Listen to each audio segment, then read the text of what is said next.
శతాబ్దాలుగా భారతీయ సంస్కృతికి, సనాతన ధర్మానికి వెన్నెముకగా నిలిచినది గోమాత. వేదకాలం నుండి నేటి ఆధునిక యుగం వరకు ఆవు కేవలం ఒక జంతువుగానే కాకుండా సాక్షాత్తు దేవతా స్వరూపంగా, ఆర్థిక వ్యవస్థకు మూలాధారంగా పరిగణించబడుతోంది. సనాతన ధర్మంలో గోమాత విశిష్టత మరియు నేటి ఆధునిక సమాజంలో దాని ఆవశ్యకత గురించి ఈ సమగ్ర కథనం. వేద, పురాణాలలో గోమాత. సనాతన ధర్మంలో గోవును సర్వదేవమయి అని పిలుస్తారు. అంటే సకల దేవతలు ఆవు శరీరంలో నివసిస్తారని భావం. ఋగ్వేదం ఆవును అగ్న్య, చంపకూడనిది అని పిలుస్తూ అది అదితి, దేవతల తల్లి వంటిదని వర్ణిస్తుంది. కృష్ణతత్వం సాక్షాత్తు శ్రీకృష్ణ పరమాత్మ గోపాలుడిగా ఆవుల వెంటే ఉండి గోసేవ ద్వారానే మోక్షం లభిస్తుందని చాటి చెప్పారు. మహాభారతం గోవుల ద్వారానే యజ్ఞయాగాదులు సాధ్యమవుతాయి, ఆవులే మనుషుల నిజమైన సంపద అని వ్యాస మహర్షి పేర్కొన్నారు. సనాతన ధర్మంలో గోవుకు ఉన్న ప్రాముఖ్యతను కేవలం ఒక జంతువుగా కాకుండా ఒక శక్తి స్వరూపంగా, మాతృమూర్తిగా భావించడం వెనుక లోతైన తాత్విక, శాస్త్రీయ మరియు ఆధ్యాత్మిక కోణాలు ఉన్నాయి. సర్వదేవమయి ఆధ్యాత్మిక అంతరార్థం. గోవును సర్వదేవమయి అనడం వెనుక ఉన్న ఉద్దేశ్యం ఏమిటంటే, ఈ సృష్టిని నడిపించే శక్తులన్నీ దేవతలు గోవులో కేంద్రీకృతమై ఉన్నాయని. బ్రహ్మవిష్ణు మహేశ్వరులు, ఆవు కొమ్ముల మొదట్లో బ్రహ్మ, విష్ణువులు, కొమ్ముల చివరలో శివుడు కొలువై ఉంటారని పురాణోక్తి. పంచభూతాలు. గోవు శ్వాస ద్వారా పర్యావరణం శుద్ధి అవుతుందని, దాని పాలు, నెయ్యి ద్వారా యజ్ఞం సాధ్యమవుతుందని వేదం చెబుతుంది. ప్రతీకాత్మకత. ఆవును సేవించడం అంటే ప్రకృతిని, సృష్టికర్తను ఒకేసారి గౌరవించడం. ఋగ్వేదం అగ్న్య, ది ఇన్వయలబుల్. ఋగ్వేదంలో గోవును అగ్న్య అని పిలిచారు. దీని అర్థం హింసించకూడనిది లేదా చంపకూడనిది. అదితితో పోలిక. అదితి అంటే విభజించలేనిది, అనంతమైనది అని అర్థం. దేవతలందరికీ తల్లి అయిన అదితి ఎలాగో, భూమిపై ప్రాణకోటికి జీవనాధారమైన గోవు కూడా అలాగే అని వేదం స్పష్టం చేస్తోంది. ఆర్థిక సంపదగా. ఆ కాలంలో గోవులే ప్రధాన సంపద, గోధనం. ఒక వ్యక్తి ఐశ్వర్యాన్ని అతను కలిగి ఉన్న ఆవుల సంఖ్యతో కొలిచేవారు. అందుకే గావో విశ్వస్య మాతరః, గోవు విశ్వానికి తల్లి అనే సూక్తి పుట్టింది. కృష్ణతత్వం. గోపాలన ఒక జీవన మార్గం. శ్రీకృష్ణుడు రాజవంశంలో పుట్టినప్పటికీ తన జీవితాన్ని గోవుల మధ్యే గడపడం వెనుక గొప్ప సామాజిక సందేశం ఉంది. గోపాలుడు, ప్రొటెక్టర్ ఆఫ్ కౌస్. కృష్ణుడు కేవలం ఆవులను మేపలేదు, వాటిని ప్రేమించాడు. ఆయన వేణుగానానికి గోవులు పరవశించడం అనేది జీవాత్మ, పరమాత్మ అనుసంధానానికి చిహ్నం. గోవర్ధన ఉద్ధరణ. ఇంద్రుడి గర్వాన్ని అణచి గోవులను, ప్రకృతిని కాపాడటం ద్వారా ప్రకృతి ఆరాధనే అసలైన ధర్మం అని చాటి చెప్పారు. మోక్ష మార్గం. గోసేవ ద్వారా అహంకారం నశిస్తుందని, నిస్వార్థ సేవ అలవడుతుందని, అదే మోక్షానికి దారి తీస్తుందని కృష్ణతత్వం బోధిస్తుంది. మహాభారతం యజ్ఞ ప్రక్రియ. వ్యాస మహర్షి మహాభారతంలో గోవును యజ్ఞానికి మూలం గా అభివర్ణించారు. హవిస్సు. యజ్ఞాలలో దేవతలకు అర్పించే నెయ్యి, ఘృతం ఆవు పాల నుంచే లభిస్తుంది. ఆవు నెయ్యి లేనిదే ఏ వైదిక క్రతువు పూర్తి కాదు. పంచగవ్యం. ఆవు పాలు, పెరుగు, నెయ్యి, గోమయం, పేడ, గోమూత్రం ఐదింటి మిశ్రమం శారీరక, మానసిక శుద్ధికే కాకుండా భూమి యొక్క సారవంతానికి, నేచురల్ ఫార్మింగ్ అత్యంత కీలకమైనవి. నిజమైన సంపద. గోవు ఉన్న చోట లక్ష్మి ఉంటుంది అనేది కేవలం నమ్మకం కాదు, అది ఒక ఆర్థిక సత్యం. వ్యవసాయాధారిత దేశంలో ఆవు, ఎద్దు అనేవి భూమిని దున్నడానికి, రవాణాకు మరియు ఎరువుకు ప్రధాన వనరులు. లోతైన విశ్లేషణ, డీప్ అనాలిసిస్. ధార్మిక కోణంలో గోవును పూజించడం అంటే కృతజ్ఞతను ప్రకటించడం. ఒక శిశువుకు తల్లి పాలు ఎంత అవసరమో, మానవ సమాజానికి గోవు పాలు మరియు దాని అనుబంధ ఉత్పత్తులు అంత అవసరం. అందుకే దానికి మాతా అనే హోదాను ఇచ్చారు. సారాంశం. వేదకాలం నుండి నేటి వరకు గోవు అనేది కేవలం ఒక జంతువు కాదు. అది ఒక ఆర్థిక వ్యవస్థ, ఎకనామిక్ ఎంజిన్, ఒక ఔషధగని, ఫార్మసీ మరియు ఒక ఆధ్యాత్మిక వారధి. గోవును రక్షించడం అంటే సనాతన ధర్మాన్ని మరియు పర్యావరణాన్ని రక్షించడమే. ఆధ్యాత్మిక విశిష్టత. గోవు నుండి లభించే పాలు, పెరుగు, నెయ్యి, గోమూత్రం మరియు గోమయం, ఈ ఐదింటి కలయికను పంచగవ్యం అంటారు. శుద్ధీకరణ. హిందూ సంప్రదాయంలో ఏ శుభకార్యం జరిగినా గోమయంతో ఇల్లు అలకడం, గోమూత్రం చల్లడం ద్వారా వాతావరణం పవిత్రం అవుతుందని నమ్ముతారు. కామధేనువు. కోరిన కోర్కెలు తీర్చే దేవతా రూపంగా గోవును ఆరాధిస్తాం. గోసేవ చేయడం వల్ల జాతకంలోని గ్రహ దోషాలు తొలగిపోతాయని జ్యోతిష్య శాస్త్రం చెబుతోంది. పంచగవ్యం, ఒక ఆధ్యాత్మిక మరియు ఆరోగ్య కవచం. పంచగవ్యం అంటే కేవలం 5 పదార్థాల మిశ్రమం కాదు, అది ప్రకృతి మనకు ప్రసాదించిన అత్యుత్తమ శుద్ధీకరణ సాధనం. పాలు, క్షీరం సాత్విక గుణాన్ని పెంచుతాయి, బుద్ధిని ప్రకాశింపజేస్తాయి. పెరుగు, దధి శరీరానికి చలవను, జీర్ణశక్తిని ఇస్తుంది. ఇది మనసును ప్రశాంతంగా ఉంచుతుంది. నెయ్యి, ఘృతం. ఆయుర్వేదంలో దీనిని అమృతం అంటారు. ఇది మేధస్సును, ఐక్యూ, జ్ఞాపక శక్తిని పెంచుతుంది. గోమూత్రం, ఇది అద్భుతమైన క్రిమిసంహారిణి. ఆధ్యాత్మికంగా ఇది అంతఃశుద్ధిని, ఇన్నర్ ప్యూరిఫికేషన్ కలిగిస్తుంది. గంగానది గోమూత్రంలో నివసిస్తుందని శాస్త్రం చెబుతుంది. గోమూత్రే గంగా. గోమయం, పేడ. ఇది పర్యావరణాన్ని శుద్ధి చేస్తుంది. గోమయంలో లక్ష్మీదేవి కొలువై ఉంటుందని, గోమయే వసతే లక్ష్మి భావిస్తారు. విశ్లేషణ. ఈ 5 పదార్థాల కలయిక, పంచగవ్యం, తీసుకోవడం వల్ల శరీరంలోని 3 దోషాలు, వాత, పిత్త, కఫ, సమతుల్యం అవుతాయి. అందుకే దీన్ని అభిషేకాల్లో, ఆచమనాల్లో ప్రసాదంగా స్వీకరిస్తాం. శుద్ధీకరణ, వైజ్ఞానిక మరియు ఆధ్యాత్మిక కోణం. హిందూ సంప్రదాయంలో ఏ శుభకార్యానికైనా గోమయం, గోమూత్రం వాడటం వెనుక బలమైన కారణాలు ఉన్నాయి. వాతావరణ పవిత్రత. గోమయంతో ఇల్లు అలకడం వల్ల హానికరమైన బ్యాక్టీరియా నశిస్తుంది. పాత రోజుల్లో కలరా, ప్లేగు వంటి వ్యాధులు రాకుండా ఇళ్లను గోమయంతో శుద్ధి చేసేవారు. ప్రతికూల శక్తి నివారణ. గోమూత్రం చల్లడం వల్ల ఇంట్లోని వాస్తు దోషాలు, నెగటివ్ ఎనర్జీ తొలగిపోయి సాత్విక కంపనాలు, పాజిటివ్ వైబ్రేషన్స్ ఏర్పడతాయి. యజ్ఞఫలం. గోమయాన్ని ఎండబెట్టి తయారు చేసిన పిడకలను హోమంలో వాడటం వల్ల వచ్చే పొగ వాతావరణంలోని ఓజోన్ పొరను కాపాడుతుందని, ప్రాణవాయువును పెంచుతుందని కొన్ని పరిశోధనలు చెబుతున్నాయి. కామధేనువు, సంకల్ప సిద్ధికి మూలం. పురాణాల ప్రకారం క్షీరసాగర మథనంలో ఉద్భవించిన 5 పవిత్ర గోవులలో కామధేనువు ఒకటి. కోరికల తీర్చే తల్లి. కామధేనువు అంటే కోరిన కోర్కెలు తీర్చేది. ఆధ్యాత్మికంగా దీని అర్థం, గోసేవ చేసే వ్యక్తికి మానసిక ప్రశాంతత లభిస్తుంది, తద్వారా అతను సరైన నిర్ణయాలు తీసుకుని విజయం సాధిస్తాడు. గ్రహ దోష నివారణ. శుక్రదోషం. గోసేవ వల్ల ఐశ్వర్యం లభిస్తుంది, శుక్రుడి అనుగ్రహం. శని రాహు దోషాలు. నల్లటి ఆవును సేవించడం లేదా దానమివ్వడం వల్ల శని ప్రభావం తగ్గుతుందని జ్యోతిషం చెబుతుంది. బృహస్పతి. గురువు. ఆవుకు బెల్లం, అరటిపండు తినిపించడం వల్ల గురు దోషాలు తొలగి సంతాన ప్రాప్తి, విద్యా లాభం కలుగుతాయి. లోతైన విశ్లేషణ, డీప్ అనాలిసిస్. గోవు ఆధ్యాత్మికంగా ఒక ఎనర్జీ హబ్. ఆవు వీపుపై ఉండే సూర్యకేతునాడి సూర్యరశ్మిని గ్రహించి పాలలోకి, మూత్రంలోకి బంగారు వర్ణపు శక్తిని, గోల్డ్ ట్రేసెస్, ఓజస్సును ప్రసరింపజేస్తుంది. అందుకే ఆవు పాలు లేత పసుపు రంగులో ఉంటాయి. గోవును కేవలం భక్తితోనే కాకుండా ఒక యూనివర్సల్ హీలర్, విశ్వ చికిత్సకురాలు గా ప్రజలకు పరిచయం చేయవచ్చు. సనాతన ధర్మంలో గోవును పూజించడం అంటే కేవలం ఒక ఆచారం కాదు, అది మన శారీరక, మానసిక, ఆధ్యాత్మిక ఆరోగ్యాన్ని కాపాడుకునే ఒక గొప్ప జీవన విధానం. ఆధునిక విజ్ఞాన శాస్త్రం. గోవు. నేటి ఆధునిక విజ్ఞానం కూడా ఆవు యొక్క గొప్పతనాన్ని అంగీకరిస్తోంది. ముఖ్యంగా భారతీయ దేశవాళీ ఆవుల, దేశీ కావుస్, విశిష్టత అమోఘం. సూర్యకేతు నాడి. భారతీయ ఆవు వెన్నెముకలో సూర్యకేతు నాడి ఉంటుంది.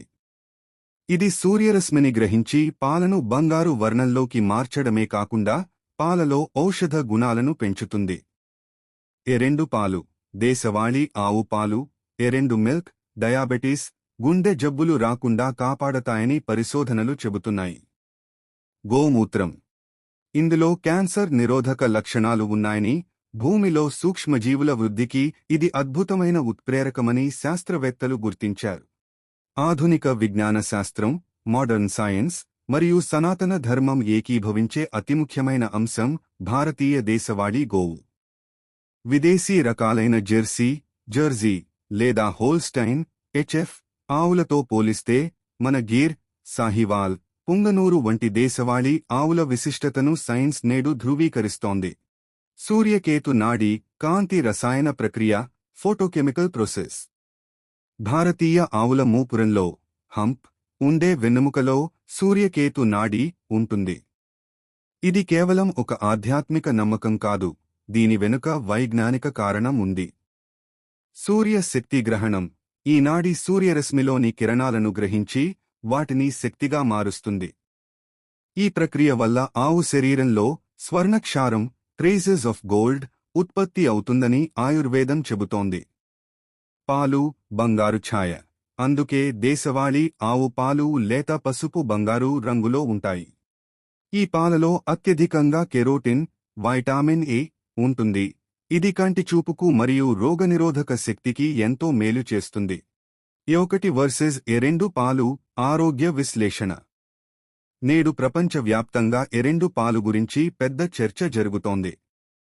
పాలలోని బీటాకేసిన్ అనే ప్రోటీన్ ఆధారంగా ఈ విభజన జరిగింది. E1 పాలు విదేశీ రకాలు వీటిలో ఉండే BCA7 అనే పదార్థం జీర్ణక్రియలో ఇబ్బందులు కలిగిస్తుందని, డయాబెటీస్, గుండె జబ్బులు మరియు ఆటిజం వంటి సమస్యలకు దారితీయవచ్చని కొన్ని పరిశోధనలు హెచ్చరిస్తున్నాయి. ఎరెండు పాలు. మన దేశవాళీ ఆవులు మన ఆవు పాలలో ప్రోలైన్ అనే అమైనో యాసిడ్ ఉంటుంది. ఇది శరీరానికి రక్షణ కవచంలా పనిచేస్తుంది. ఈ పాలు సులభంగా జీర్ణమవుతాయి మరియు రక్తపోటును నియంత్రించడంలో సహాయపడతాయి. గోమూత్రం ఒక సహజ బయోకాటలిస్ట్. గోమూత్రంపై అమెరికా మరియు భారతదేశం సంయుక్తంగా అనేక పేటెంట్లు పొందాయి. క్యాన్సర్ నిరోధకం. గోమూత్రంలో కర్కుమిన్ వంటి యాంటీఆక్సిడెంట్లు మరియు క్యాన్సర్ కణాల విభజనను అడ్డుకునే గుణాలు ఉన్నాయని శాస్త్రవేత్తలు గుర్తించారు. ఇది శరీరంలోని DNA దెబ్బతినకుండా కాపాడుతుంది. మందుల ప్రభావం పెంపు. ఇతర మందులతో కలిపి గోమూత్రాన్ని తీసుకుంటే ఆ మందుల పనితీరు, బయోఅవైలబిలిటీ పెరుగుతుందని పరిశోధనల్లో తేలింది. సూక్ష్మజీవుల వృద్ధి, మైక్రోబియల్ గ్రోత్. వ్యవసాయంలో గోమూత్రం ఒక గొప్ప ఉత్ప్రేరకం. 1 గ్రాము గోమూత్రంలో కోట్లాది ఉపయోగకరమైన బ్యాక్టీరియా ఉంటుంది. ఇది భూమిని సారవంతం చేస్తుంది. పర్యావరణ సమతుల్యత, గాలి శుద్ధీకరణ. ఆక్సిజన్ విడుదల. ఆవు శ్వాస ద్వారా ఆక్సిజన్ను గ్రహించి తిరిగి ఆక్సిజన్ను కూడా కొంత మోతాదులో విడుదల చేస్తుందని, ఆవు పేడను కాల్చినప్పుడు విడుదలయ్యే వాయువులు గాలిలోని విషపూరిత క్రిములను సంహరిస్తాయని రష్యన్ శాస్త్రవేత్తల పరిశోధనలు చెబుతున్నాయి. రేడియేషన్ నిరోధం. ఆవు పేడకు రేడియేషన్ వికిరణాలను అడ్డుకునే శక్తి ఉందని, అందుకే పాతకాలంలో గోడలకు పేడను పూసేవారని ఆధునిక పరిశోధకులు అభిప్రాయపడుతున్నారు. లోతైన విశ్లేషణ, డీప్ అనాలిసిస్. మన పూర్వీకులు గోవును భక్తితో పూజించమన్నారు. ఆధునిక సైన్స్ దాన్ని యుక్తితో నిరూపిస్తోంది. శాస్త్రవేత్తలు గోవును ఒక బయోరియాక్టర్ గా పిలుస్తారు. అంటే తక్కువ ఖర్చుతో పాలు, ఎరువు, మందులు మరియు ఇంధనాన్ని అందించే అద్భుత యంత్రం.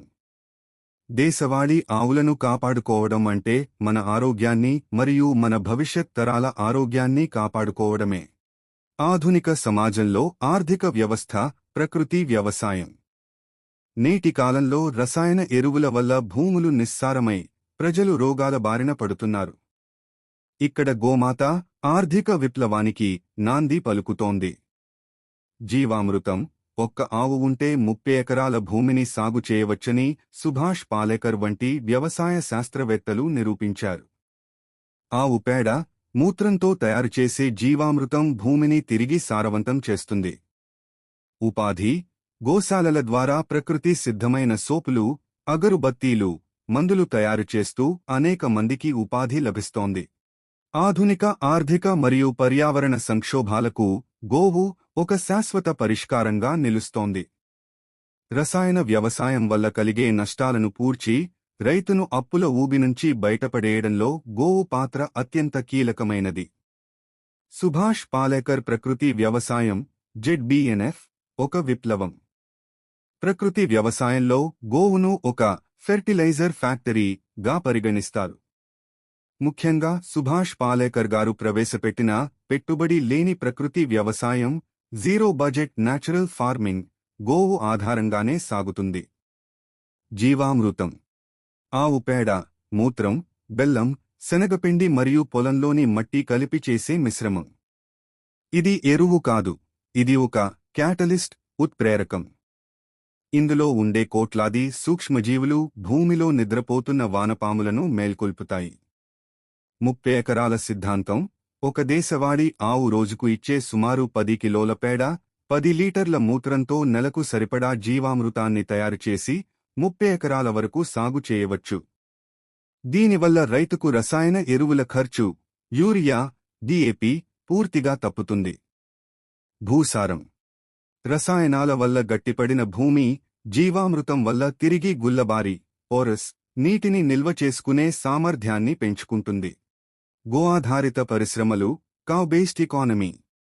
గోవు కేవలం పాలు ఇచ్చే జంతువు మాత్రమే కాదు, అది ఒక ఉపాధి కల్పనా కేంద్రం. పాలు ఇవ్వని ఆవులను కూడా పోషించడం ఆర్థికంగా సాధ్యమని నేడు నిరూపితమవుతోంది. విలువ జోడించిన ఉత్పత్తులు, value added products. Personal care: గోమయం, మూత్రం నుండి సబ్బులు, షాంపూలు, ఫేస్ ప్యాక్లు తయారవుతున్నాయి. ఇవి చర్మ వ్యాధులకు అద్భుతంగా పనిచేస్తాయి. పూజా సాగ్రి: రసాయనాలు లేని అగరుబత్తీలు, ధూప్ స్టిక్స్, ప్రమిదలు గోమయంతో తయారు చేస్తున్నారు. ఔషధాలు: గోమూత్ర అర్కం, డిస్టిల్డ్ కావ్ యూరిన్ ద్వారా డయాబెటిస్, అధిక రక్తపోటుకు మందులు తయారు చేస్తున్నారు. గోకాష్, కావ్ డంగ్ లాగ్స్. శ్మశానాలలో కట్టెలకు బదులుగా గోమయంతో చేసిన కర్రలను వాడటం వల్ల అడవులను కాపాడవచ్చు మరియు పర్యావరణ కాలుష్యాన్ని తగ్గించవచ్చు. Create a image of this prompt scene by scene with text explain 16:9 size in one collage. సుస్థిర ఆర్థిక వ్యవస్థ, సస్టైనబుల్ ఎకానమీ. ఆధునిక ఆర్థిక శాస్త్రంలో గోవు సర్క్యులర్ ఎకానమీకి సర్క్యులర్ ఎకానమీ నిదర్శనం. ఆవు గడ్డి తింటుంది, వ్యవసాయ వ్యర్థం. పేడ, మూత్రం ఇస్తుంది, వ్యవసాయానికి పెట్టుబడి. ఆరోగ్యకరమైన పాలు, ఆహారం ఇస్తుంది, మానవ ఆరోగ్యం. తిరిగి వ్యవసాయం ద్వారా గడ్డి వస్తుంది. దీనివల్ల గ్రామీణ ఆర్థిక వ్యవస్థ బలోపేతం అవుతుంది. రైతు విదేశీ కంపెనీల ఎరువుల మీద ఆధారపడకుండా స్వయం సమృద్ధి, సెల్ఫ్ రిలయన్స్ సాధిస్తాడు. లోతైన విశ్లేషణ, డీప్ అనాలిసిస్. గోరక్షణ అనేది కేవలం భావోద్వేగం కాదు, అది దేశ ఆర్థిక భద్రత. రసాయన ఎరువుల దిగుమతి కోసం భారతదేశం ఏటా లక్షల కోట్లు ఖర్చు చేస్తోంది. ప్రతి రైతు దగ్గర ఒక దేశవాళీ ఆవు ఉంటే ఆ సొమ్ము దేశంలోనే ఉండి ప్రజలకు విషరహితమైన ఆహారం లభిస్తుంది. వేదకాలం నాటి ఆధ్యాత్మికత, ఆధునిక కాలం నాటి వైజ్ఞానికత మరియు భవిష్యత్తుకు అవసరమైన ఆర్థికత, ఈ మూడింటి కలయికే గోమాత. వేదాలు, ఆధ్యాత్మికత, సైన్స్, ఆర్థిక వ్యవస్థ కలిపి గోవు మానవాళికి కల్పవృక్షం. నేటి సమాజం ముందున్న సవాళ్లు. దురదృష్టవశాత్తు ఆధునిక పోకడలలో గోవును కేవలం పాలు ఇచ్చే యంత్రంగానే చూస్తున్నారు. వీధి ఆవులు, పాలు ఇవ్వని ఆవులను రోడ్లపై వదిలేయడం వల్ల అవి ప్లాస్టిక్ తిని అనారోగ్యం పాలవుతున్నాయి. వధశాలలు, మాంసం కోసం గోవులను తరలించడం సనాతన ధర్మంపై జరుగుతున్న దాడి వంటిది. గోమాతను సంరక్షించడం అంటే కేవలం ఒక జంతువును కాపాడటం కాదు, మానవజాతి భవిష్యత్తును, మన సంస్కృతిని కాపాడుకోవటం. ప్రతి ఒక్కరూ తమ వంతుగా గోసేవలో పాల్గొనాలి. నేటి ఆధునిక సమాజంలో పెరిగిన కాలుష్యాన్ని, అనారోగ్యాన్ని పారద్రోలాలంటే తిరిగి మనం గో ఆధారిత జీవనశైలి వైపు అడుగులు వేయక తప్పదు. గావో విశ్వస్య మాతరః గోవు విశ్వానికి తల్లి. ఆమెను పూజిద్దాం, సంరక్షిద్దాం. ఆధునిక సమాజంలో గోమాత ఎదుర్కొంటున్న సవాళ్లు కేవలం ఒక జంతువుకు సంబంధించినవి కావు, అవి మన నైతిక పతనం మరియు పర్యావరణ నిర్లక్ష్యానికి అద్దం పడుతున్నాయి. పాలు ఇచ్చే యంత్రంగా గోవు, వినియోగదారు తత్వం, కన్జ్యూమరిజం. నేటి సమాజంలో గోవును ఒక ప్రాణిగా కాకుండా ఒక వస్తువుగా చూసే ధోరణి పెరిగింది. ఆర్థిక స్వార్థం, ఆవు పాలు ఇస్తున్నంత కాలం దాన్ని ఇంట్లో ఉంచుకోవడం, పాలు ఆగిపోగానే భారంగా భావించడం మన కృతజ్ఞతారాహిత్యానికి నిదర్శనం. కృత్రిమ పద్ధతులు. అధిక పాల దిగుబడి కోసం ఆవులకు ఆక్సిటోసిన్ వంటి హార్మోన్ ఇంజెక్షన్లు ఇవ్వడం వల్ల గోవుల ఆరోగ్యం దెబ్బతినడమే కాకుండా ఆ పాలు తాగే మనుషులు, ముఖ్యంగా చిన్న పిల్లలు, హార్మోన్ల అసమతుల్యతకు గురవుతున్నారు. వీధి ఆవులు, ప్లాస్టిక్ మహమ్మారి. నగరాల్లో మరియు పట్టణాల్లో రోడ్ల మీద తిరిగే ఆవులు ఎదుర్కొంటున్న అతిపెద్ద ముప్పు ప్లాస్టిక్. ఆకలి పోరాటం, మేత దొరకక ఆవులు చెత్తకుప్పల వద్దకు వెళ్తున్నాయి. హోటళ్లు, ఇళ్ల నుండి పారేసే ఆహార పదార్థాలను ప్లాస్టిక్ కవర్లతో సహా తినడం వల్ల వాటి పొట్టలో కిలోల కొద్దీ ప్లాస్టిక్ పేరుకుపోతోంది. విషాదకర మరణం, ప్లాస్టిక్ ఆవు జీర్ణకోశాన్ని అడ్డుకుని రుమెయిన్ ఇంపాక్షన్, అది ఆహారం తీసుకోలేక భరించలేని నొప్పితో మరణిస్తోంది. సామాజిక బాధ్యత. మనం ప్లాస్టిక్ వాడకాన్ని తగ్గించడమే కాకుండా మిగిలిపోయిన ఆహారాన్ని ప్లాస్టిక్ కవర్లలో కట్టి పారేయకుండా ఉండటం కనీస ధర్మం. వీధి ఆవులు, ప్లాస్టిక్ మహమ్మారి. నగరాల్లో మరియు పట్టణాల్లో రోడ్ల మీద తిరిగే ఆవులు ఎదుర్కొంటున్న అతిపెద్ద ముప్పు ప్లాస్టిక్. ఆకలి పోరాటం, మేత దొరకక ఆవులు చెత్తకుప్పల వద్దకు వెళ్తున్నాయి.